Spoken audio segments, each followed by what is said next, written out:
Olá a todos e olá David, em especial. Antes de mais, muito obrigada por estares aqui hoje connosco no Fala Fala. Muito obrigado eu.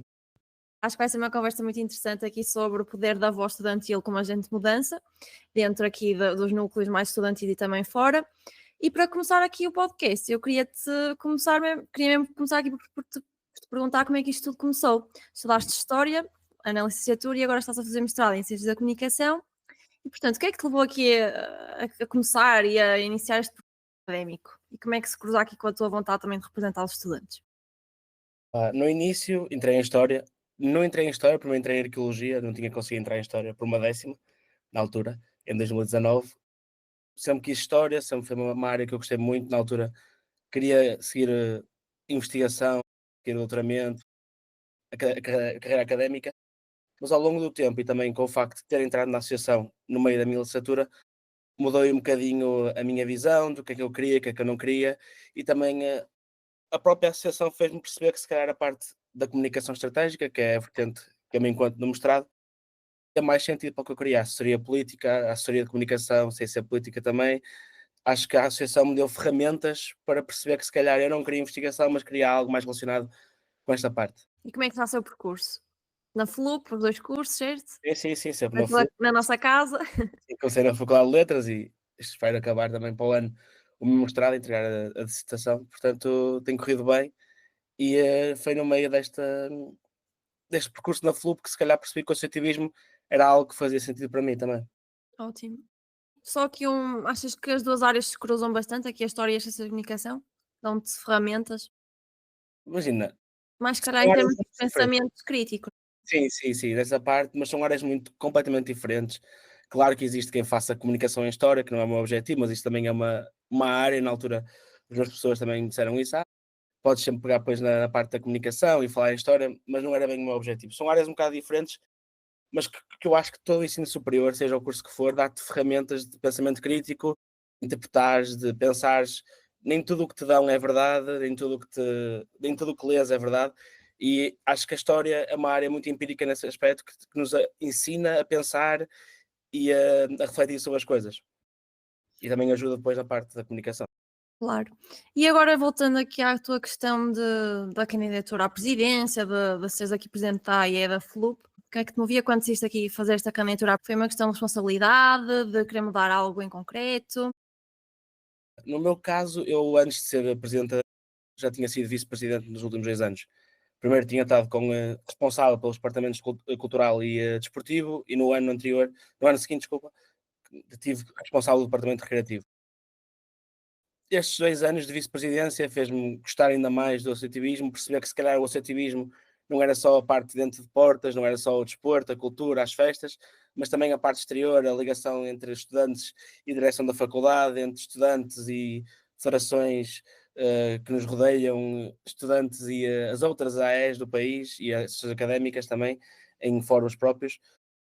Os 2 anos de vice-presidente fez-me perceber que se calhar queria um bocadinho mais, que era a parte de ser presidente, mas quando a direção a que eu pertencia, que era da Margarida, na associação, nós entramos com o objetivo de mudar o que estava colocado. Era uma associação que se calhar faltava um bocado a ligação aos estudantes, faltava um bocado a ligação ao exterior, e nós percebemos que se calhar essa mudança era necessária, e daí é que surge essa candidatura, primeiro. E agora Depois que a estás minha no é cargo? sim, a Sim, minha sim. é basicamente, pá, estive lá 2 anos enquanto vice-presidente, fui aprendendo, fui gostando, fui apaixonando por isto que é o associativismo, e ainda que fez sentido. Claro, até porque depois já tinhas uma certa experiência e know-how de como é que as coisas funcionavam. E agora que já estás no cargo, como é que tem sido essa realidade de ser presidente? É mais duro do que pensaste ou já estavas habituado assim a esse mundo também por já ter sido vice-presidente?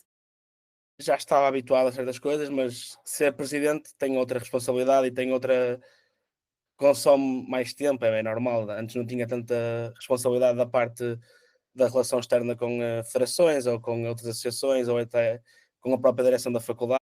Não tinha tanto essa responsabilidade, nem tanto esse tempo perdido, vamos dizer assim. Portanto, claramente que é desafiante e todos os dias, e principalmente durante o ano, tenho coisas que enquanto vice-presidente não tinha, na parte de lidar com estudantes, lidar com núcleos, grupos académicos, mas é uma coisa que também que eu gosto. Portanto, não é tão difícil assim. Claro, quando se faz assim por gosto é mais fácil, acaba por ser mais gratificante. E a verdade é que agora também estamos a viver tempos bastante difíceis para os jovens, principalmente no ensino superior. Há a crise na habitação estudante, as propinas continuam a ser às vezes um peso para muitas famílias. Há estudantes também que chegam a abandonar os cursos por falta de condições. Há também aqui as questões de saúde mental. Que retrato é que consegues traçar aqui da realidade que encontras no meio académico? E que histórias ou situações te têm marcado assim mais? Que possas partilhar connosco? Isto é uma situação que estás a falar e hoje em dia o que vivemos no ensino superior é muito complicado. Como disseste, a crise da habitação, na minha opinião, é uma era entrave para a continuação de muitos estudantes no ensino superior. Vamos dar o exemplo da Faculdade de Letras, da nossa faculdade. Nós somos a faculdade com mais bolseiros em termos percentuais. Temos muitos bolseiros, muitas pessoas que necessitam de apoio da ação social e muitas pessoas que não têm esse apoio por cêntimos, porque a forma como a bolsa faz a referência não é justa e não abrange toda a gente que ela. Portanto, o abandono escolar é muito real. Ainda há pouco tempo saiu uma notícia, eu não me lembro da porcentagem, mas é uma porcentagem gritante de estudantes que não passam do primeiro ano e não tem só a ver claramente com a habitação ou propina, também tem a ver com o burnout que existe, a saúde mental também está a decair muito no ensino superior. Portanto, acho que é uma situação muito complicada e que tem de ser mudada. E há algumas notícias que ameaça, vamos dizer assim, descongelamento da propina para aumentá-la por parte do governo também é uma preocupação nossa, enquanto associação, enquanto estrutura, e que também temos trazido isso a quem temos a trazer. Portanto, é uma situação muito complicada e, no nosso caso, uma coisa que a nós nos afeta muito e que nós lidamos diariamente na Associação de Estudantes são principalmente de países PALOP que chegam a Portugal para fazer um curso, só que completamente desamparados, sem o apoio suficiente para que precisam, não sabiam para o que vinham em termos de custo de vida, custo da propina, até porque os estudantes internacionais pagam uma propina maior do que nós. O abandono e o abandono escolar, vamos dizer assim, estudantes internacionais vindos dos PALOP também é uma realidade muito gritante em letras e que acontece muito. E há muitas histórias que nos chegam de estudantes que não conseguem, que fazem uma refeição por dia e é o almoço na cantina, porque a refeição social consegue ser o que ainda conseguem pagar, muitas vezes nem essa refeição consegue, portanto é muito complicado. E achas que o ensino superior aqui em Portugal ainda consegue garantir igualdade de oportunidades? Ou há mesmo essa exclusão assim natural e estrutural? Imagina, eu não acho que exista igualdade de oportunidade no ensino superior, acho que o ensino superior é a maior alavanca social que nós temos no mundo, seja em Portugal, seja em qualquer país, é com o ensino superior que nos conseguimos emancipar e que os jovens, principalmente de famílias mais pobres, conseguem se emancipar. A nossa geração é a geração que tem muitos estudantes que é a primeira vez na família que estão no ensino superior. Isso é uma coisa que não acontece em muitos países da Europa, acontece mais em Portugal e em países do sul da Europa. No norte da Europa isso já não é normal, a nossa geração já é a terceira ou a quarta até a estar no ensino superior, em Portugal não é o caso. Muitas dessas pessoas não conseguem completar o ensino superior por questões financeiras, por questões mentais, de saúde mental neste caso, que é muito complicado e eu acho que a igualdade não é uma coisa que está presente na nossa comunidade estudantil.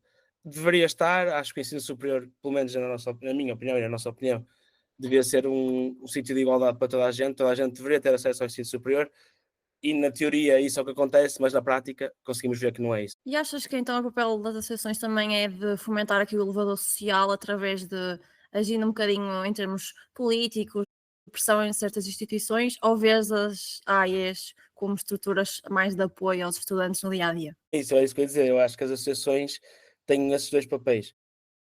Muita gente não percebe isso e não vê, é normal, não conhece o papel de uma associação e acha que uma associação é só fazer uns torneios de futsal, umas festas, uns churrascos, mas não, nós temos um papel muito importante no que diz respeito à influência política. Claramente que muita gente diz: são só os jovens que estão armados em políticos", não é o caso, nós nem tanto, mas nós, a partir das federações académicas inseridas, no caso da Federação Académica do Porto, temos uma influência grande junto do poder político. Nós temos um encontro nacional, foi este fim de semana até, que é o Encontro Nacional de Direções Associativas, onde se apresentam moções, discutimos o ensino superior, aprova-se moções que são enviadas à tutela, neste caso aos ministérios, aos partidos políticos, à Assembleia da República, com o objetivo de tentar influenciar o que é as políticas públicas para o ensino superior. E nesse aspecto acho que as associações estudantis têm de ter ainda mais poder, têm que ser ainda mais ouvidas, porque não podem olhar para nós simplesmente como somos miúdos que estão a tentar fazer política, mas sim como aqueles que todos os dias estamos dentro do ensino superior, que conhecemos os nossos colegas, conhecemos as situações e não estamos só a olhar para uma folha onde diz 30% dos estudantes do primeiro ano não concluíram o ensino superior. a Folha diz isto, nós percebemos o porquê dos estudantes não concluírem. E acho que esta proximidade às associações e às federações, às estruturas estudantis no seu todo, tem que ser uma medida forte do governo e de política educativa. Claramente, quem tem o poder político, mas nós somos quem conhecemos as realidades. E também somos associações e estruturas de apoio no dia a dia. Acontece muito de apoiarmos o dia a dia dos nossos estudantes com coisas pequenas, e claramente não é o governo que tem que o fazer, e é para isso que as associações de estudantes também existem. Mas a parte de influência política é muito real e tem que ser ainda mais real e tem que haver mais poder, vamos dizer assim. Portanto, vocês são vistos como jovens muito ativos e eu acho que isso é super interessante e super necessário, mas a verdade é que, de forma geral, pelo menos na minha percepção, temos verificado que cada vez mais os jovens e os estudantes têm uma certa apatia ou desinteresse por algumas questões da atualidade ou de defesa assim dos direitos ou de interesses. Achas que esta geração está mais informada ou achas que ainda existe aqui mesmo uma certa apatia e que é difícil que os estudantes participem mais, que sejam aqui mais conscientes do impacto também que podem ter? Eu também acho que isso é uma realidade que as pessoas acham, que eu acho que é um bocado errada. Eu não acho que os jovens estejam afastados da política, eu acho que os jovens estão afastados dos partidos políticos, que é uma grande diferença. Porque se formos a ver, tudo o que nós fazemos enquanto pessoas é política. O nosso dia a dia é político e nós temos essa consciência e acho que a nossa geração está muito mais informada, está muito mais participativa, só que é uma participação um bocado diferente do antigamente. Aconteceu a Revolução do 25 de Abril, os jovens tiveram um papel muito ativo e em 69, com a revolta em Coimbra, os jovens têm um papel muito ativo na rua, na presença, etc. Hoje em dia acho que nós temos tanto acesso à informação, temos tanto acesso ao que é que acontece e o que é que não pode acontecer, às teorias políticas, às teorias partidárias, que os jovens gostam de política, não gostam dos partidos políticos. E acho que os partidos políticos afastam muito os jovens da política em si. E é uma coisa boa também das associações de estudantes, que é o associativismo estudantil e juvenil não pode ser partidário. Acho que é uma coisa obrigatória. Nos nossos estatutos é logo o ponto número um. O partidarismo é importantíssimo e acho que a maior parte das associações do país concordam comigo quando digo isto. Portanto, nós somos uma boa estrutura para jovens que gostam de política, mas que não gostam de partidos e que não gostam dos caciques partidários e do que é que acontece dentro dos partidos, os taxos, como muito ouvimos falar. É normal que as pessoas não gostem disso, e encontrem em associações de estudantes, em estruturas estudantis, uma parte diferente de fazer política. É isso, acho que aquela realidade ou aquele pensamento que os jovens não querem saber disto, eu acho que isso é mentira. Os jovens querem saber, não gostam é da forma como se faz. E sentes que dentro da FLUP há muito esse interesse? Nem que seja por outros organismos ou atividades, ou mesmo às vezes, se calhar, ativismo mais digital ou não formal, digamos assim, não Sim, partidário. sim, eu acho que nesse aspecto nós somos uma faculdade muito politizada, Faculdade de Letras, apesar de nos chamarmos Faculdade de Letras, na realidade somos uma Faculdade de Ciências Sociais. Não somos só as letras em si, temos tudo o que envolve as ciências sociais e, como é normal, pessoas que estão nestas áreas têm um envolvimento na sociedade muito grande e a nossa faculdade não é exceção. Sinceramente, acho que somos a faculdade no Porto que tem mais esse envolvimento, tanto partidário como politizado, de ativismo social, nas redes sociais, etc. Acho que somos uma faculdade muito ativa e acho que também é uma coisa boa e desafiante para nós, enquanto associação de estudantes, que não temos de fazer só o mínimo, temos de tentar fazer um bocadinho mais do que isso, porque os estudantes esperam mais de nós, porque eles próprios também são mais ativos. Isso advém muito também, se calhar, do humanismo, da parte mais intelectual, não é? Sim, sim. Portanto, sentes mesmo que isso influencia o modo de atuar da associação? Achas que os estudantes reclamam mais ou estão mais presentes assim, de forma geral, quando as coisas não correm tão bem? Sim, sim, não é só o reclamar, é o facto de os estudantes terem mais expectativas, porque eles Estão próprios interessados. também estão mais cultivados, vamos dizer assim. Portanto, se Ótimo. nós não fazemos as coisas mais fortes, vamos dizer assim, os estudantes não vão ter interesse e não vão aderir, porque para eles não lhes faz sentido uma coisa mais simples, porque eles próprios estão cultivados politicamente, intelectualmente e querem saber disso. Ótimo. Portanto, como também já falaste, existe uma grande colaboração entre as AEs e as estruturas maiores como a FAP, a Federação Académica do Porto. Como é que tem sido essa articulação? Achas que a vossa voz é ouvida e respeitada neste contexto federativo? Sim, acho que sim. Acho que o objetivo de haver uma federação é falar pelos seus associados. E acho que também é isso que a FAP tem que fazer e tenta fazer, que é as AEs, as 26 AEs que são federadas na FAP, do Politécnico, do ensino universitário e do ensino privado, não pensam todas da mesma forma. Isso é impossível. Nós temos ideias que outras AEs não as defendem. O objetivo da FAP é agregar e transmitir. E mesmo que se calhar tenhamos posições diferentes, vamos ao exemplo da AEFLUP e da FAP, a FAP ouve-nos e tem que nos ouvir porque nós, sendo associados, também temos um papel a dar sobre aquilo que a FAP transmite. E mesmo que eles não concordem com aquilo que nós estamos a transmitir, vamos dar um exemplo, vou dar um exemplo, a propina. Se nós defendemos uma coisa e a FAP outra, claramente que se calhar a FAP não vai transmitir a nossa ideia diretamente às estruturas, mas fica influenciada interiormente quando eu falo com as pessoas da Federação Académica do Porto e proponho uma medida que se calhar eles não estavam a pensar propor. E acho que essa coligação, vamos assim, essa comunicação interna também é muito importante. Ótimo. E achas que há aqui há uma conquista ou obstáculos que possas ter sentido que queiras partilhar connosco nesse espaço assim de representação? Ou tem tudo corrido assim bastante bem? Sim, há sempre pequenas conquistas. Nós em letras somos sempre considerados um bocado mais, não é radicais, mas mais fortes e gostamos temos ideias, se calhar, às vezes um bocado diferentes. Acho que o facto de sermos ouvidos e algumas medidas nossas que são propostas serem aplicadas, em contexto do ENDA que eu tinha dito em termos de moções, acho que é muito importante mostrar que às vezes ser reivindicativo, falar, ser contra a maré, também é importante porque é assim que também se mudam as coisas. Isso é uma conquista, acho que nós em letras fizemos. Ótimo. E agora também gostava de ouvir um pouco a tua opinião sobre a abertura da própria universidade e da faculdade às preocupações dos alunos. Achas que há realmente aqui uma vontade por parte das direções e da reitoria em escutar os estudantes? Ou ainda há um bocadinho assim mais de burocracia? Como é que funciona essa articulação? Assim, é uma articulação diferente quando se fala de direção da faculdade e reitoria. Nós temos uma relação muito mais próxima com a nossa diretora do que com o reitor, como é óbvio. Também é para isso que existem os diretores das faculdades.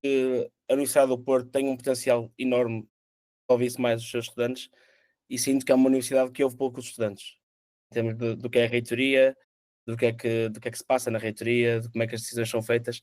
Acho que é uma faculdade muito distante de estudantes. E eu olho, vou dar um exemplo muito próximo de nós, que é o Polo Técnico do Porto, que é um instituto superior, que é diferente, e a direção do Politécnico tem uma relação muito próxima com as associações de estudantes. Há um vice-reitor que é responsável por essa relação, coisa que não existe na Universidade do Porto. O Politécnico tem uma interação, faz reuniões, ouve os estudantes, aplica medidas, há apoio logístico e financeiro, enquanto a Universidade do Porto tem uma relação muito mais distante. E também acho que isso acontece pela universidade ser mais antiga, ter uma história diferente, ser mais institucional, mas também acho que é aqui que perde algumas coisas, se calhar já ouvia mais os estudantes.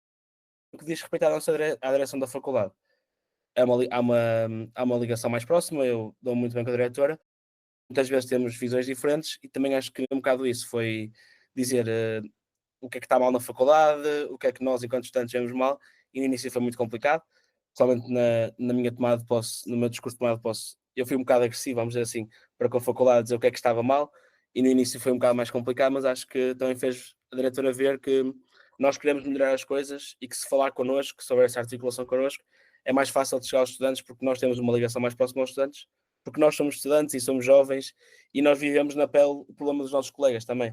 Portanto, é mais fácil falar connosco, dialogar e tentar chegar a soluções, que é uma coisa que falta muito na reitoria da Universidade do Porto, que é essa proximidade. Achas que ser mais reivindicativo ou ter uma opinião mais forte às vezes é mais difícil nesses contextos?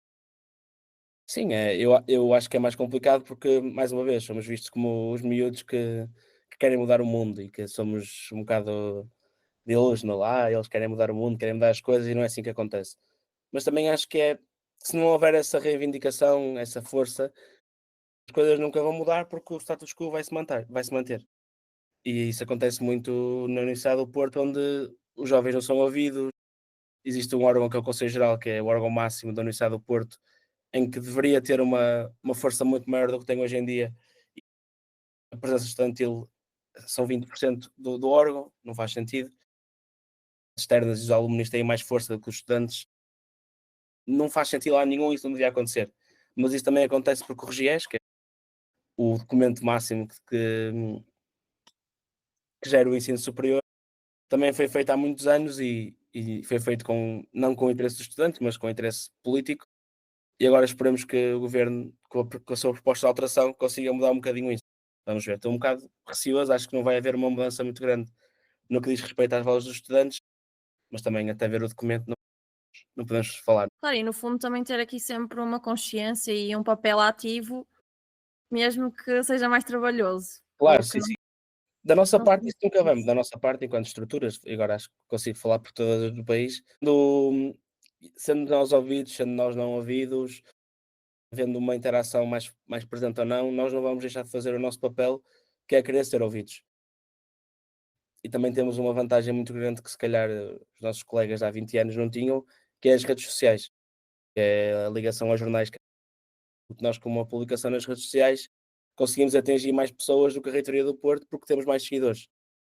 As pessoas não querem saber do que a reitoria posta, preferem saber o que é que as associações estudantes postam. Portanto, nós temos essa vantagem de conseguir influenciar e conseguir fazer pressão que se calhar os nossos colegas não tinham pelas redes sociais. O nosso papel vai continuar a ser feito, seja o ensino superior melhorado ou piorado, espero que nunca pior, mas vamos ver, não é? Depois também é interessante como tu tens a comunicação estratégica, também consegues ver muito esse papel da comunicação, do marketing, em Sim. fazer passar uma mensagem. Sim, sim, sim, sim, a forma como falamos, a forma como dizemos, como chegamos às pessoas é muito importante e também é uma coisa, não só pela comunicação estratégica, somos jovens e nascemos ou crescemos no meio destas redes sociais e temos uma vantagem que é nós percebemos como é que as coisas funcionam. As comunicações das universidades não têm tanto essa ligação e esse know-how de jovem, vamos dizer assim. E agora numa nota mais pessoal, como é que concilias esse trabalho todo com os estudos, com a AIE? Vale a pena? Para mim vale muito a pena porque realmente sou apaixonado por isto que é o associativismo, mas é muito complicado em gerir tudo o que acontece na minha vida. Há alturas do ano em que eu não janto com os meus pais, por exemplo, porque vamos dar o exemplo, este ano tinha AE, as minhas aulas da faculdade eram das 6 às 9 da noite, chegava a casa às 10 ou às 10h30, mal via os meus pais porque saía de casa às 8 da manhã e chegava às 9 da noite ou às 10. Há sacrifícios que são feitos e estar com os meus amigos, se calhar não sair tanto com eles como saía antigamente, mas na minha opinião estou a fazer isto por uma coisa maior do que eu e são 2 3 4 anos que estou a fazer isto e que estou a ganhar outras ferramentas que não teria a ganhar se não tivesse associativismo. Claro, há sempre prós e contras, mas Claro. obviamente que se gostamos e que temos uma visão também é importante esforçar-nos e pronto. Sim, e também acho que é importante termos pessoas à nossa volta que nos apoiem. Os meus pais sempre foram muito supportive daquilo que é o associativismo e sempre perceberam o facto de eu não estar em casa não era porque não queria estar com eles, mas é porque estava a fazer algo maior do que eu. Portanto, acho que ter pais e amigos que nos apoiem também é muito importante.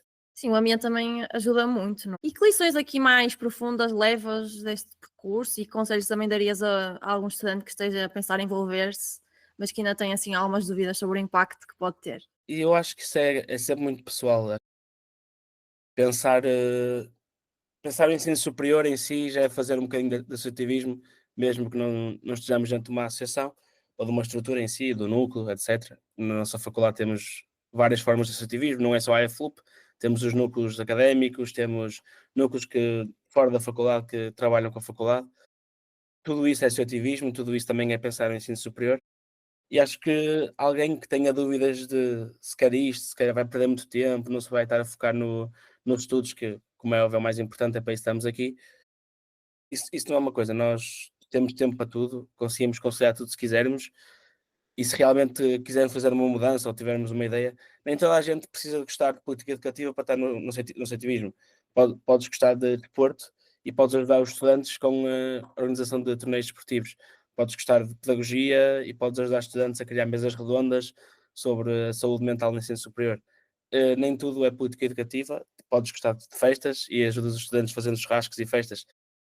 Isso tudo é muito importante porque a nossa associação é uma associação muito grande, temos muitas pessoas e nem toda a gente quer saber do Regies, do Rabés, do PNAES, etc, etc.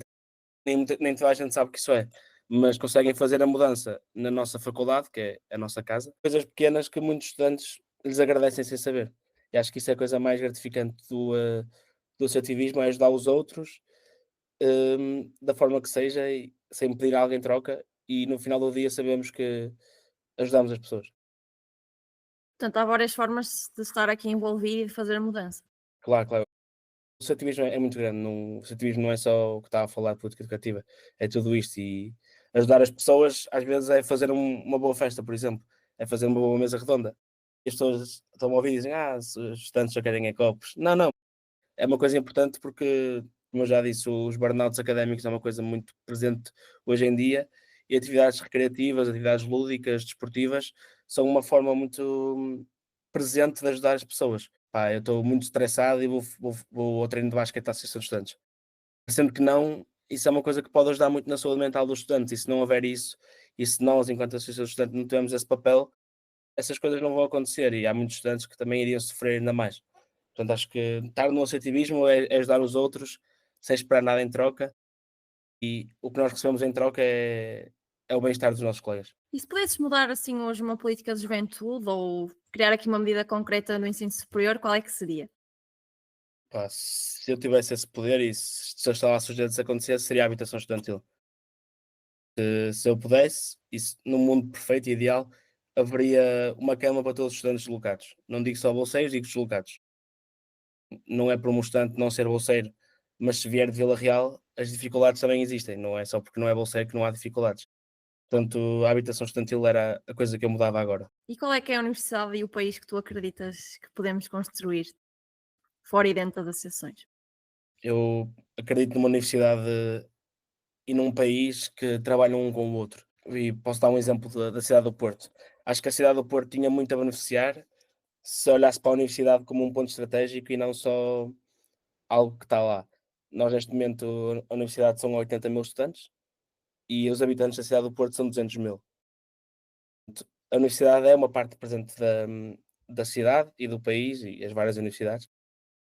Académico tem que estar lado a lado com o desenvolvimento do país, porque é assim que os países se desenvolvem, olhando para a universidade, as pessoas que são formadas e que têm cabeça para levar o país, e isso só acontece se as próprias cidades olharem para a universidade como um ponto fulcral de desenvolvimento. Vês Diz aqui a isso. faculdade, vês a faculdade e a universidade como um ponto aqui de cérebros e de fomento depois do país por causa da nossa formação. Sim, sim, e não só por causa da nossa formação, acho que a universidade é um ecossistema dentro de si. Nós temos desenvolvimento académico, investigação, cultura, temos tudo.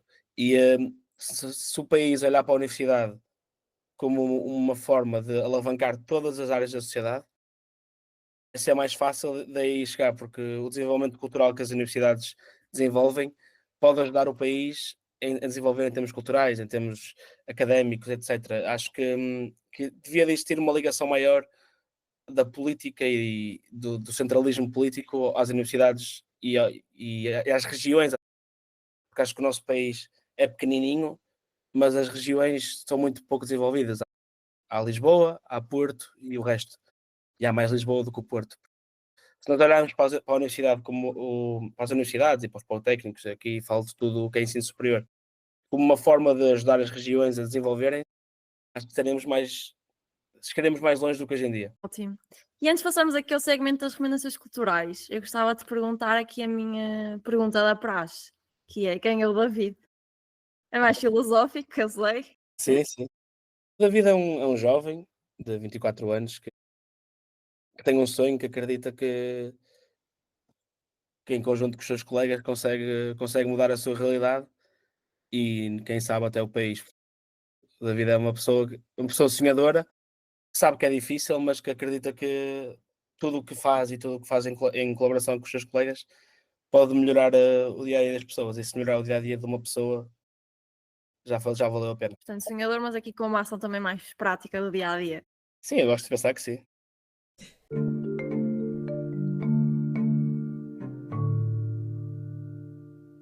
Vamos então passar aqui ao segmento das recomendações culturais, que eu gostava de saber o que é que nos recomendas aqui hoje, neste episódio.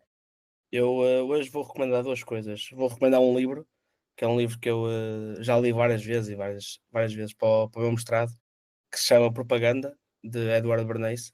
É um livro antigo sobre comunicação estratégica, mas que acho que toda a gente devia ler, porque nos ensina a perceber que tudo o que nós consumimos é propaganda. E a palavra propaganda muitas vezes está associada a uma coisa má, tentar usar as palavras para influenciar mentes, mas a televisão toda é propaganda, tudo à nossa volta é propaganda. Propaganda não é uma palavra má.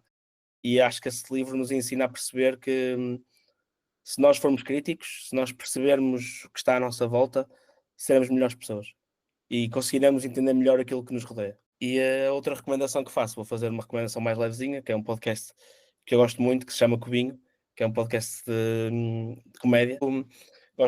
Também queria fazer esta recomendação. E também queria fazer uma recomendação mais universitária, neste caso, que é a Casa Comum da Universidade do Porto. A Casa Comum é um espaço cultural, como estávamos a falar há um bocado, do desenvolvimento do país e da cultura. Também acho que é importante que as pessoas conheçam. Não é só destinado a estudantes, é destinado às pessoas do Porto. Várias exposições, várias coisas culturais que existem na Casa Comum, portanto acho que quem quiser devia passar na página da internet ou do Instagram da Casa Comum e se vir alguma coisa que lhe interesse, que apareça por lá. Portanto, acho que foram recomendações muito ecléticas, também relacionadas ao tema e não, que como toda a gente temos gostos e é importante também fomentar isso depois assim nestes contextos. E portanto, acho que foi uma conversa super interessante. Falamos sobre as universidades, falamos sobre o país, falamos sobre a realidade da juventude e de ser também jovem nos palcos e nos espaços de decisão. Portanto, acho que foi uma conversa muito, muito interessante, David. Muito obrigada pela tua disponibilidade e acho que foi uma conversa muito interessante. Obrigada. Obrigado, eu.